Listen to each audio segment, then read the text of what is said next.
한 주간의 경인 지역 주요 뉴스를 전해드립니다.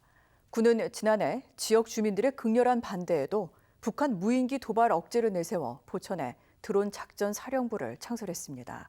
그런데 실제로는 군사적인 타당성도 극히 떨어진다는 연구 결과가 나와 당시 군의 판단에 의문이 제기되고 있습니다. 갈태훈 기자입니다.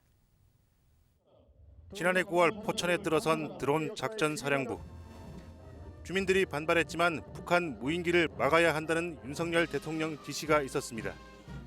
시장, 군수내부, 국회의원, 주민한테 단 한마디도 안 했습니다. 왜 여기서 드론 사령부를 해야 되는지. 그런데 군사적인 효용성이 낮다는 첫 분석 결과가 나왔습니다. 장재규 영남대 교수에 따르면 무인기 격투에는 탐지, 타격 수단이 수반돼야 합니다. 드론사는 정찰용 드론 정도만 구비한 상태입니다. 공격형 드론은 현재 없습니다. 공격형 드론은 없다. 네. 그러면 정찰용 드론. 네, 정찰용 드론만 있습니다. 미 육군은 드론 운용을 전투부대에 맡겼습니다. 미 의회에서 드론 병과 창설 논의가 있었지만 거부했습니다. 때문에 한미 연합 작전 시 미군과의 전력 통합 편성도 어렵습니다. 작전적 목표를 달성하기에도 이제 제한사항이 많은 드론만 갖고 뭔가 효과를 만들어내는 그런 작전이 사실상 존재하기 쉽지 않아요. 역할을 대체할 조직도 많았다고 장 교수는 진단했습니다. 드론봇 전투단을 보유한 육군 지상작전사령부나 합참에서 대신 수행할 수 있다는 뜻입니다. 지역사회는 물론 군 현실과도 동떨어진 부대 창설, 병력 감소 추세에 오히려 역행한다는 지적입니다. OBS 뉴스 갈태웅입니다. 경기도 오산시는 경부선 철도로 동서가 단절돼 불편을 겪어왔는데요. 수건 사업인 횡단도로 건설이 시작됐습니다. 김대영 기자입니다. 경기도 오산시를 관통하는 경부선 철도입니다. 남북으로 길게 뻗어 있다 보니 도심의 동쪽과 서쪽은 단절된 구조일 수밖에 없습니다. 시민들은 우회도로를 이용해야 하는 상황. 가까운 거리를 늘 돌아가야 하는 번거로움 때문에 불편함이 이만저만이 아닙니다. 일단 시간이 많이 걸리는 거, 그래서 정신적으로 스트레스 많이 받는 거, 그래서 그 차가 밀리는 시간을 좀 피해 다니려면 조금 더 일찍 나가든가 아니면 더 늦게 들어오던가. 시민들의 오랜 바람이 드디어 해결됩니다. 경부선 철도 위를 가로지르는 횡단도로 착공식이 열렸습니다. 오산시 누읍동과 원동을 연결하는 도로의 길이는 1.54km로 1,339억 원의 공사비가 투입됩니다. 왕복 4에서 6차로에 교량은 2개가 신설됩니다. 세교 2지구 광역교통대책에 따라 한국토지주택공사 LH가 공사비 538억 원을 분담하기로 했습니다.